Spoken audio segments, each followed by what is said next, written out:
This ceremony, so this thing is the last big awards ceremony before the Oscars, and it's given a lot of weight among those who really care because it's actors voting for other actors. So it really does tend to be a predictor of who's going to win the Oscar. Now, as we know, Timothée Chalamet Ding Dong has been out in these mean streets talking about it really should be his because he's been on the scene for 5 fucking minutes and he's doing some top level shit.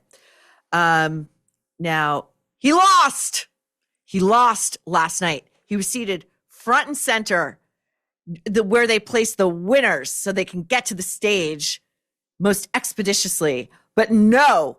And we're going to look at the headline from the Hollywood Reporter. Actor awards, snubs, and surprises. Timothée Chalamet Ding Dong loses second lead actor prize in a row. He was snubbed at the BAFTAs like 2 weeks ago. We're going to talk to Rob Shooter about it on the Nerve at Night along with a bunch of other great celebrity gossip, you guys. I can't wait to talk to him. But anyway, he was snubbed.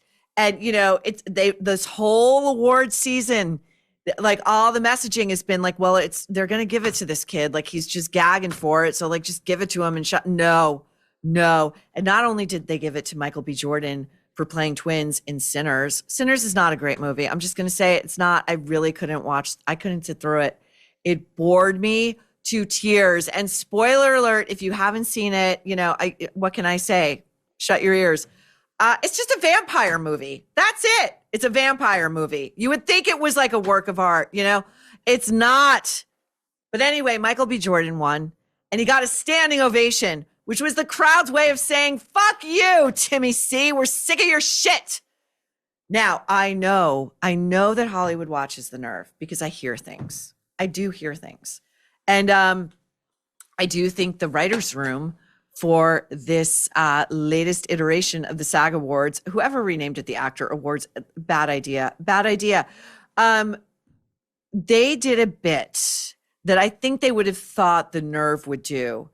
The Nerve is definitely coming after Marty Supreme in the days to come. And then, of course, on our Oscars live stream, excuse me. But I think they thought like, well, a Nerve way of coming at this would be, let's have celebrities play ping pong during the ceremony. And then they had this what looks like, a lot of the stuff that we present on the Nerve, a lot of, our own, the props, prop master Emily, et cetera. It feels homemade. We'll have our dartboard with like our cutout floating heads of like Oprah and Gail, you know what I mean? And they went this route. They had this like homemade Timothée award that it looked like a toddler did it in ceramics class. And it just felt very Nerve coded. It really does. So we're going to take a look at this lame bit in which Kristen Bell, who we are not fans of here at the Nerve either, is moderating or refereeing, I guess, this table tennis game between Ted Danson and somebody who I don't know. Let's take a look. And she's unveiling the Timothée Chalamet Ding Dong Award. Like, this is original. You stole it from us, sister. You stole it. This actress is in something else. And this bit fell so flat. We can just stop it now. They haven't even begun parrying, awful. Okay, now moving on to what is next in this ceremony. So every SAG Awards, now Oscar Actor Awards, they take a few actors and they have them sit there and talk to camera and say like, this is a little bit of my bio. And at the end they go, my name is fill in the blank, and I am an actor. Now, you can do that, I think, if you are a top neurosurgeon, if you perform open heart surgery, if you treat children with cancer, if you are a fighter pilot, if you are a first responder, go ahead all day long. You know what? Those people don't do that. And they contribute way more to society. The way these people talk about themselves at these ceremonies, you'd think they were like saving lives. They talk this way. They really do. And it's no matter how many times I see it, I never fail to be shocked by the utter self-regard. So here is Teyana Taylor, who again, one battle after another, unwatchable movie. I think this woman is overpraised in the extreme.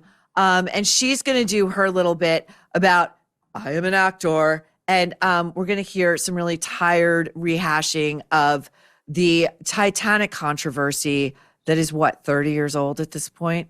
Here we go. I was 7 years old. One of my favorite movies was Titanic. I cried when Rose let Jack sink to the bottom because we know good and well he could have fit his ass on that goddamn door. But you know what? I made a promise that if I ever got the chance to work with Leonardo DiCaprio, that I wouldn't let him drown. Instead, I run off, rob a bank, and left him with a whole damn baby. I am Teyana Taylor, and I'm an actor.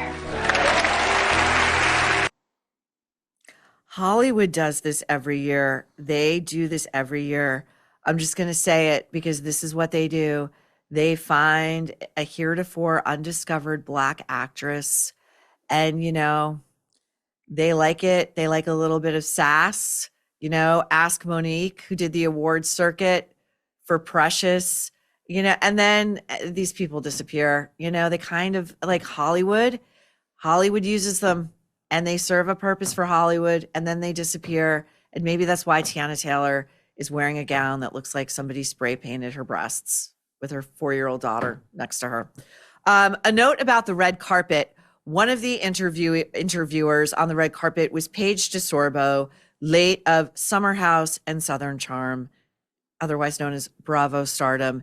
And this was painful, listening to a woman who has zero sense of cinematic history interviewing these actors and actresses and going like, just tell, what we need to see you in? I mean, just tell us like how much you love your cast. Girl, you're looking amazing. It's unbearable. It's unbearable. I know we'll never have another Joan Rivers on the red carpet. I've made my peace with that. But can we get someone who has a little bit of edge, who's coming at people from an angle you can't quite see, and who actually knows stuff about film history, and pop culture? Now, onto one of my least favorite actresses, Michelle Williams, the prissy, fussy, self-regarding. I'm still just a little elf in gamine. I mean, I'm like almost 50 years old and I've got like 3 or 4 kids. I used to be the widow ledger, but now I'm up here accepting an award for a highly mediocre series. She played a real-life woman who died of cancer. It was called Dying for Sex. Keep in mind, Michelle Williams made her name and her fame on Dawson's Creek, playing opposite James Van Der Beek, who died of cancer last week. Here we go. I thought that when you played somebody's kid, it meant that you were actually their family. So I was always really bereft at the end of a job to say goodbye to mommy and daddy and never hear from them again. She's so creepy. But to Jenny, to Rob, to Jay, to David, to Esco, to Sissy, I will let nothing of you go ever. And to the geniuses of the flying penises, Kim, Liz, Shannon, I love you guys. To FX and 20th for giving me a forever home, and to the real life Nikki and Molly, this is for you, this is about you. And to the Nikki, to my Molly, Busy, I love you. Thank you. Okay, so she played a woman dying of cancer, and the real life woman she played did die of cancer. Did she think to mention James Van Der Beek, who died of cancer? No, she did not. You know who she thought to mention? Very Oprah and Gail coded. She mentioned her BFF, Busy Phillips, who she used to drag around as her date to award shows, the Met Gala, all the time. Now we've got a new husband who I believe may have been married when Michelle Williams got with him. Yes. Fosse, another FX. Was it Fosse Verdon? I forget what they called it. Based on Bob Fosse and Gwen Verdon. And that's when she got with this guy who I believe was already married and had a family of his own. But we're very twee up there, and we're still. When I was a little girl, and I really thought that, when you went on a set and you played pretend, and the actors who played your mommy and daddy were your real mom. Is she for real? Is she for real? I think she got her first real job when she was 15. I'm not buying it, sister. And secondly, okay, here's my Michelle Williams story. I was told this, I was told this story by someone who would know. So Michelle Williams famously lives in New York. She's lived in Brooklyn forever.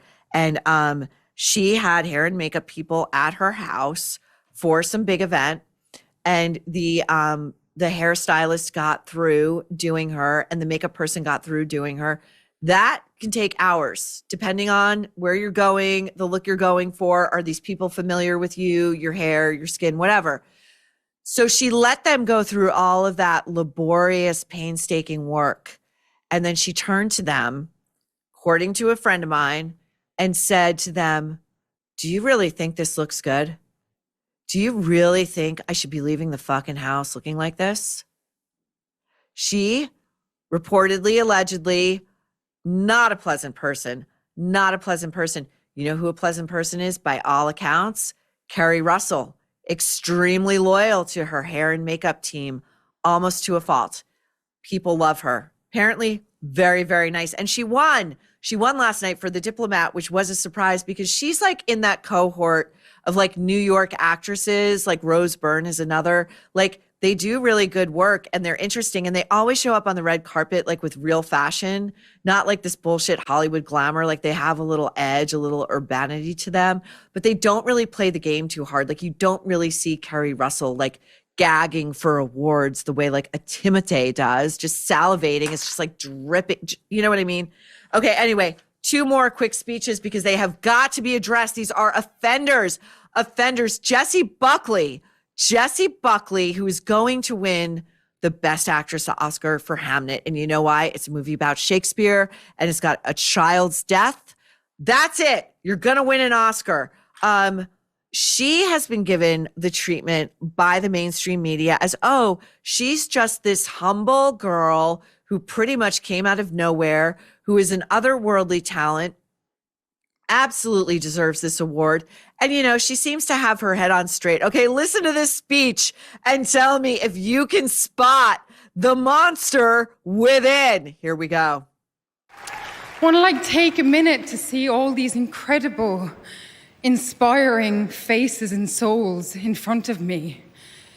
Oh, God. I have been categorically changed by so many people in this room and beyond. To get to work with my heart in my hand and stand beside my brilliant, daring friends who show me their heart. I mean, what a way to spend a life. Thank you. I mean, again, are you responding to 9/11? Are you responding to the Twin Towers I'd like and going to, what? This is a rehearsed speech, by the way. I'd like to say a special thank you to my incredible friend and date tonight, Emily Watson. Hyperventilating. Emily Watson's like, who, me? Breaking the waves Who, me? made me whisper to myself, that's what I want to do. Oh, this is and so to share affected. those scenes with you in Hamnet, I will cherish that for the rest of my life. Your wild imagination, your brave, untethered womanhood, your ferocious gentleness is a guiding light to me. And the best advice that you always give to me is to always go back to the well of just being human. Ground zero, babe. You're the realest of the real. I love and cherish being part of this community. Okay, that's it. They often say that if you win the actor award, once known as the SAG award, that's like your dry run. And like you're always auditioning in Hollywood. And what you're really auditioning for is you're telling the Academy what you will do and how you will comport yourself on Oscar night should you win. And if I'm an Oscar voter and I'm voting in that category, I'm voting for Rose Byrne just based on that pretentious bullshit, that rehearsed hyperventilation. Ground zero, babe. You're a real one. Can you get more Hollywood than that? Can you get slimier and slipperier, if that's even a word, and just more like over, like, that's embarrassing. You know, and Emily Watson sitting there like, me, I'm gonna cry. I would absent myself immediately. And Breaking the Waves, by the way, Lars von Trier's a fucked up guy. Breaking the Waves is one of the most misogynistic movies ever made, hands down. Moving on to Delroy Lindo, who I loved up until he opened his mouth last night at giving the speech when Sinners won for, I think, Best Ensemble Cast. Here we go. This project is anointed. This project is anointed. And by from God? that standpoint, what? We're all anointed out, to be a part of this Delroy. incredible journey created Journeys. by the genius Ryan Coogler. Ryan Coogler is not a genius. He's not. I'm sorry. So Delroy went on for quite some time, and he got the signal.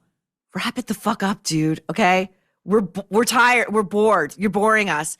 And as the most imperious actors and artists do, they say, "Fuck you! I'm not wrapping this up. I got more to say." And then see exactly what Delroy has to say. Okay, here we go. Thank you does not come anywhere near to encompassing what we feel, the gratitude. And they're telling me to wrap up. I'm not going to wrap up.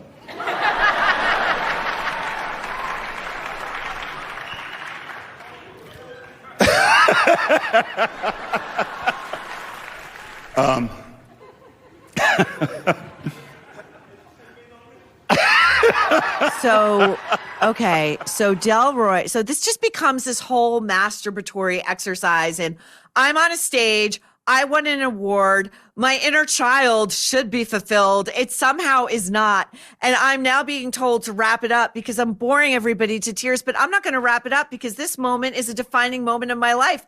I may never get over it, and I've got shit to say. And then he stands there and he goes, ha ha ha ha ha ha ha. Ha. What the fuck is that? Have some decorum. When your company is growing fast, order fulfillment can make or break your success. ShipStation can change everything. Their intelligence-driven platform puts order management, rate shopping, inventory, returns, warehouse tools, and analytics all in one place, saving customers an average of 15 hours a week. You can connect to over 200 sales channels with one streamlined dashboard. ShipStation compares rates across USPS, UPS, and FedEx to find the best option on every order with savings of up to 90% off. Bring your existing rates, add ShipStation's automations, let the system choose the carrier, find the rate, print the labels in bulk, and send tracking updates. Their tracking and return tools reduce customer service inquiries and give you the insights needed to optimize your operation. It's no wonder that over 1 million businesses trust ShipStation. Try ShipStation free for 60 days with full access to all features. No credit card needed. Go to ShipStation.com. Use code Maureen for 60 days for free. 60 days gives you plenty of time to see exactly how much time and money you are saving on every shipment. That's ShipStation.com, code Maureen. ShipStation.com, code Maureen.